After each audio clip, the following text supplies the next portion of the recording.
zamanın çox hissəsini sosial şəbəkələrdə keçirirlər. Bu da uşaqların digər tərəfdə, məsələn, bu nəyə görə, məsələn, sosial şəbəkələrdən yeniyetmələr özlərinə dost tuturlar. Yəni, öz deyəcəyi bir sözü ailəsindəki bir üzvünə deyə bilmir, bir ailə üzvünə deyə bilmir, ya qorxusundan, ya utanç hissindən və s. O kimə deyəcək, heç tanımadığı bir insana etibar eləyəcək, ona güvənəcək. Ona bölüşmək daha asandır. Bəli, çünki burada boşluqları var həmin yeniyetmələrin. Birinci nüans odur. İkinci nüans da nədən ibarətdir? Yeniyetmələr və uşaqlar valideynlərini model alırlar. Əgər görür ki, mənim valideynim boşu-boşuna istifadə edir bu sosial şəbəkədən. Məsələn, mən az öncə dediyim kimi, sosial şəbəkə dedikdə, hansısa bir kompüter dedikdə, bir informasiyanı biz alırıqsa, bunun xeyirli tərəfləri də var. Digər tərəfdən də ki, ziyanlı tərəflərdə, məsələn, boşu-boşuna vaxt keçirmək. Uşaq da bunu görür öz evində. Məsələn, bir film, maraqlı bir film ola bilər, doğrudan da çox belə deyim də, öyrədici xarakter daşıyan bir film. Bir də ki, kiminsə boş-boş, belə deyim də, çəkdiyi bir videonu izləmək. Burada məsələn buna diqqət etmək lazımdır. Bunu da uşaqlar valideynlərindən götürür daha çox. Belə bir psixologiyada belə bir şey var,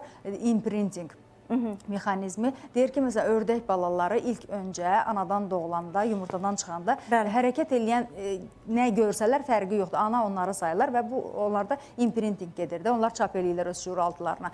Yeniyetmələr də bu cürdür. Məsələn, uşaqlar da bu cürdür. Onlar da böyüdükləri, yaşadıkları ailələri özlərinə imprinting edirlər. Yəni şuuraltı olaraq. Ailədəki, məsələn, ailə bu sosial şəbəkələrə baxış tərzi, onun yanaşması necədirsə, təbii ki də burada onun da, həmin o yeniyetmənin də öz payını götürəcək. Aydındır. Hacı bəy, ümumiyyətlə necə